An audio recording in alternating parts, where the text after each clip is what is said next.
Authorities in Brazil, the country with the world's fifth largest number of internet users, have banned the social media X, formerly known as Twitter.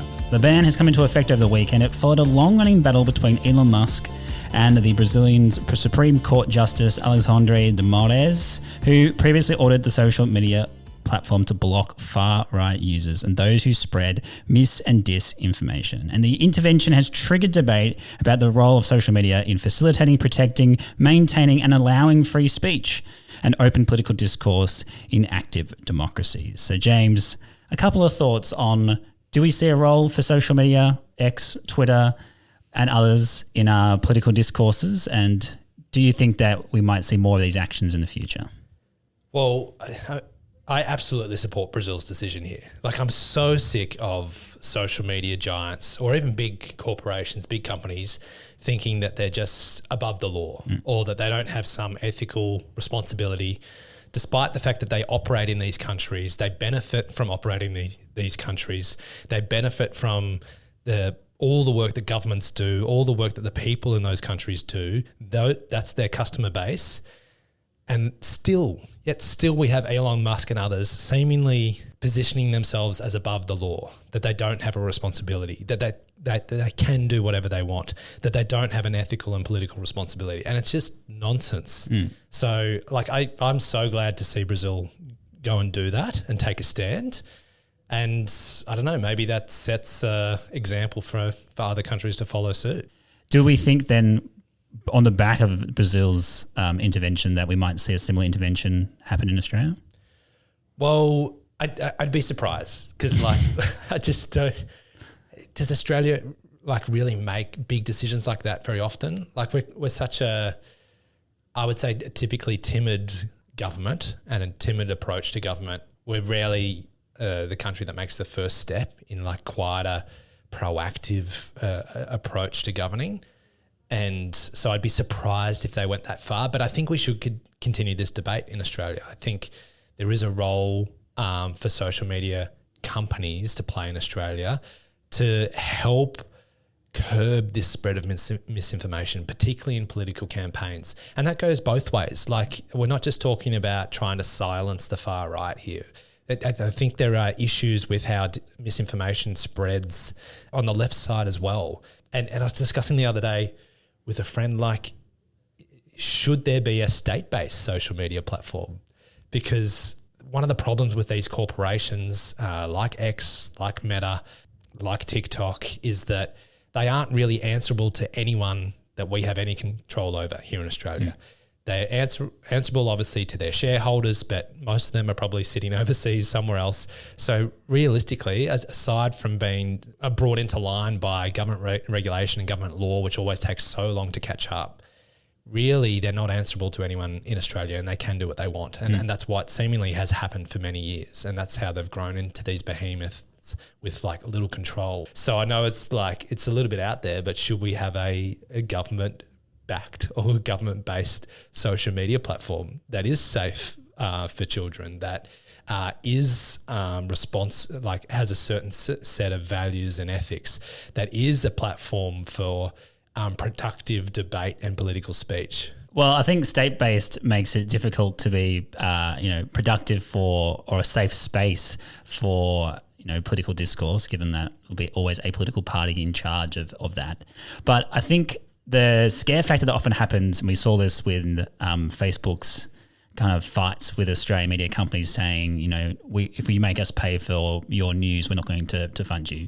The same thing's happened here. So Brazil's turned it off overnight, and they've just transferred to other platforms that are willing to work within the limits that the government has given them. And so I think use platforms that have transferred, like they've gone to other platforms. They've gone to other platforms. I've just gone back to using their own websites, and I think the thing that a lot of media entities have been sold is that you need X, you need Instagram, you need Meta, you need Facebook to amplify your reach. But we know from basic SEOs, like getting people to your platform is more important than anything else, because you're not beholden to the channels of other entities. And I think if, as you said, it probably will never happen. But if we turn to Twitter off overnight, I think the people who are currently on Twitter will just find a different way to communicate. Yeah, but that's such I mean, that's a bold move because that's such a big consumer base though. Like people flock to these social media platforms and they're unrivaled. Like, and I worry, like, let's say you kept Twitter on, or you kept like social media giants in Australia kept going at the same rate that they're currently going at, and they grow every year, year on year, most of them, and some of them at like incredible rates. Clearly that means that people are there. So if news platforms start to pull back from them, if governments start to pull back from them and stop using them, does that mean that now, you know, the broader Australian public are being fed information and misinformation on these sites by absolute nonsense entities that have no fact checking, that have no values or ethics behind them? So like I worry about news platforms leaving social media platforms. I worry about government entities leaving social media platforms, because doesn't that mean that the information will just and the misinformation will just get worse and worse? Absolutely. And that is the biggest challenge, I think, is your choice is in between, do we participate in this and have to deal with, you know, mitigating the disasters that occur around us, or do we withdraw from it completely and just hope that people find our message somewhere else? And it's a big hope. It's a big hope. Risk. Yeah, we know how hard it is to build websites. We know how hard it is to build traffic. To say that, you'll find our information elsewhere is fairly farcical if these entities are still allowed to operate at the scale that they currently are. So I suppose, like, my question to you then is, can these spaces be altered for more productive discourse? Like, is Twitter, because part of me is also like, we've accepted, you know, Twitter became successful because of its mechanics, became successful partly because it's marketing and people just liked using it, and now it's become this kind of like self-perpetuating beast a little bit. The same with Instagram, the same with Facebook. But it was never designed to be mass media. It was never designed to be a forum for in-depth discussion. It initially was only 140 characters. Like, there's not much, you know, nuanced political discussion I can have with you in 140 characters. We spent most of that in my first sentence. So why are we so willing to incorporate this type of technology, this type of communication in our lifestyles for the hope of political discourse, if it's not really what it was designed to make in the first place? It may not have been designed for this purpose in the first place, but that's what it's become. And that's where political discourse is occurring. So we've got to evolve and meet that. And it goes to the point before that that's where the public is. That's where people are having these important discussions that are going to ultimately or potentially shape the results of elections. So I think we need to react accordingly. And that's why in Australia, like I can't see us banning platforms, but let's regulate them. You know, I'm certain that there are, if we put our brains towards it, there would be ways to help these platforms evolve, help these platforms restrict the spread of misinformation, and there will be ways to generate more productive, safe political discussion and discourse, which should occur. It's such an important part of democracies, particularly here in Australia. And the more that can occur, the better. So like the fact that these technology platforms have grown so quickly is a result of really clever engineering in the way that they've built their platforms, really clever algorithms, stuff that unfortunately it makes it quite addictive and gets people on there, and it encourages people to continually post more and more content every day and people to engage with it. So the intelligence is there. All we need to do is encourage or perhaps force these platforms to just spend some of that R&D and spend some of that intelligence on how do we build and lead to more safe, productive political discourse and discussion, particularly in as we head into elections like we will shortly in Australia with an upcoming federal election. And if we have to do that via regulation and forcing the companies to do it, then so be it. What level of responsibility should be put on the platform versus the user? Like, is it unfair to expect a platform to do the thinking of its participants? Like, should we expect more of ourselves as users to be like, I should check that. I saw this thing on Twitter. I saw this thing on Instagram. I saw this thing on Facebook. I probably should check this information before I go and share it. Or is that an expectation that's too high for a user base? I think that's expecting a lot.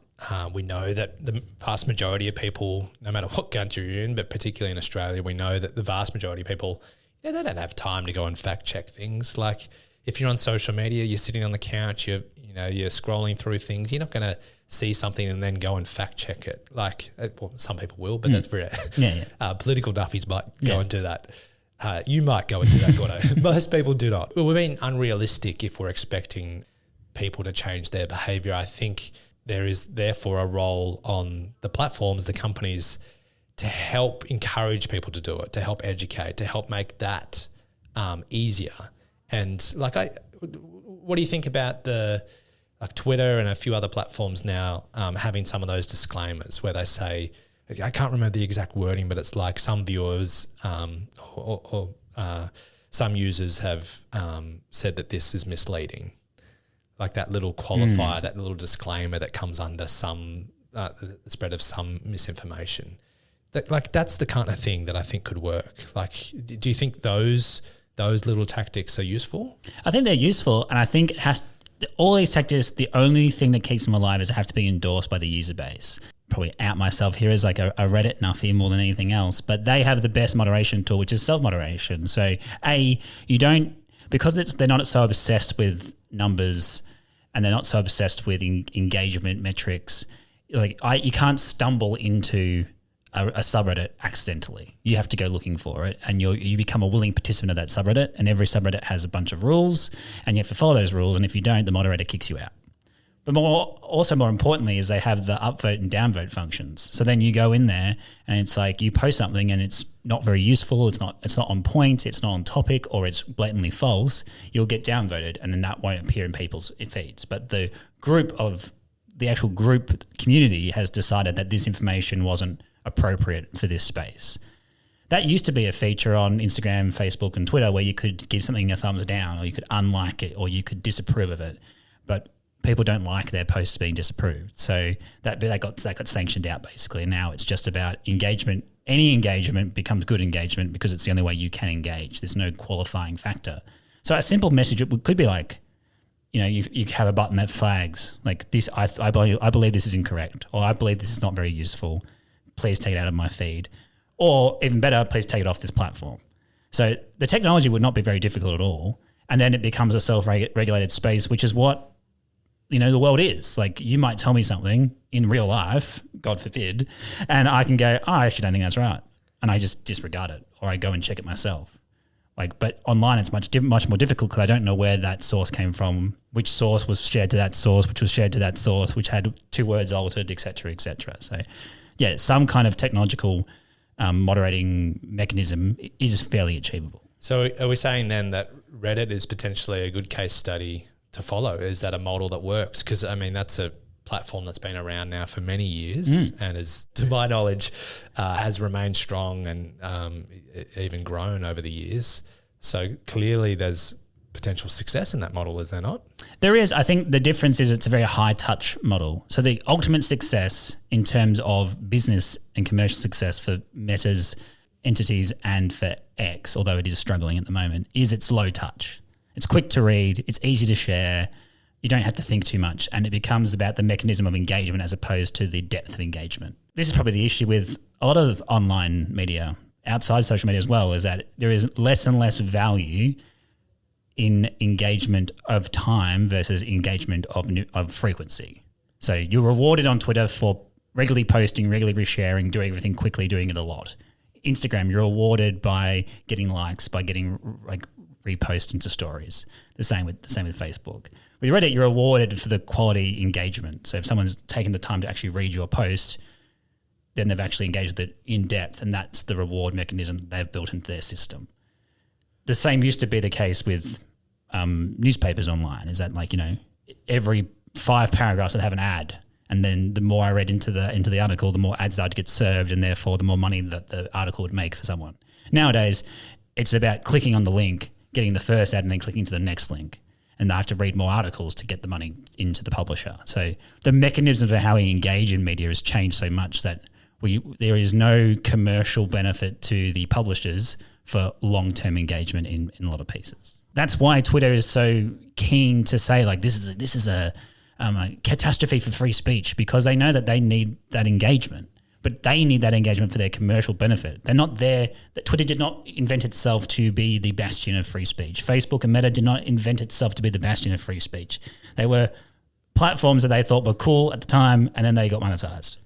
And we know that this low information model that has grown out of this is then bad for politics because it means that we've now got politicians, and you see this more so in the US than in Australia, but you see elements of it in Australia where they now just go with those like one-liners, very little amount of detail or limited amount of detail to their policies. It's just like, let's go with one-liners that resonate with the general public, that can be shared over and over again, that can be played in a short grab over and over again on TikTok or Instagram, whatever it might be. And that is bad ultimately for a political society. Because we are no longer having in-depth debates about the details that should go into policies. And we're now just getting into sort of, popularity competitions, like who can come up with the best one-line zinger that resonates with the general public. That's not good policy at all. So if we know there are all these negative impacts of social media platforms that are built for low information, high amount of like small tidbits of content that aren't really useful to anyone, well then surely isn't that a flag or an opportunity or an open door for the government to walk through and start to say, look, the way that your companies are structured are having a negative impact on our society. You're operating in our society and you're having this massive negative impact. We need to stop that. We need to pull in regulation. We need to help you navigate a course out of this, so that you can have a better and a more positive impact on our society. So I feel like, isn't that an argument for them stepping in and regulating harder than they currently are? My last question to you then, James, for today is, you've kind of said that we have to accept that these platforms exist and that audiences are there, but we have this kind of paradox that the audience is there, but the audience only wants a light touch message because that's what they're used to. How would you as a communicator help people that come to you for social progressive causes cut through? Because everything that you deal with from a client partnership point of view is quite complex. Like, you can't really explain any of our clients' work in 140 characters. You can't explain it in a 30-second reel. So how do we use these platforms to create cut through, but also to create the opportunity for people to go and engage in these issues in more nuanced mediums and forums? It's a really tricky and complex problem for communicators because it's a trap, right? As communicators or people that work in PR or public affairs or marketing, you could see, look, we could get an enormous reach, enormous amount of numbers, and the client will love it by just putting out this little bit of clickbait or this, one-liner from the company that we're working for, or a short little video that can be reshared.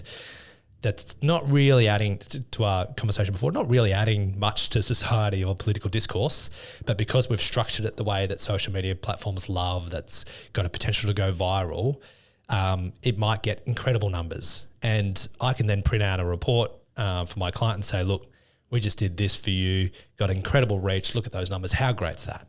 And the client will probably be happy and probably keep paying our invoice. But what is the engagement? What is the long-term objective of that tactic? Yes, you might be getting clicks on your ad. Yes, you might be getting some eyes on your brand, but are people really engaging in your company? Are people really engaging in the content or the key messaging that you're trying to put out there? Probably not. So you might be getting this like short-term gain by using those sort of viral tactics, and that might be useful for some brands, and particularly for business consumer brands that might, there's obviously a benefit to that. But for a lot of the organisations that we work with that are trying to influence, critical discussions about policy affecting society, that's probably not that useful to you. And it's short-term gain, but it's long-term pain. And instead, I'd be arguing that those businesses should be ignoring that little immediate sweet treat and be going for the tactics that are harder and take a lot more time, but the tactics that influence broader, longer, more engaged conversations with your the stakeholders that you're trying to influence, or customers, or government representatives. And that's where you move down to things that I think are probably more useful for society, like, debates, town hall debates, like webinars where you're exploring topics in more detail, like in-person events, like bringing people together to have robust discussions about the issues that are important to your organisation, like long-form content and building.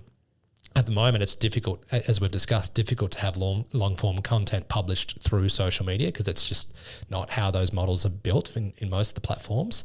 But if you can build that following yourself through your own channels, through your own EDM, through your own news and resources section on your website, through your own podcasts, that's where you can have that engaged, informed debate. It takes a lot more time and a lot more effort and more resource, but ultimately it might deliver stronger results, more aligned to your objectives in the long term. All the craziest things I've seen on the internet. Should we change the name to anti-social media?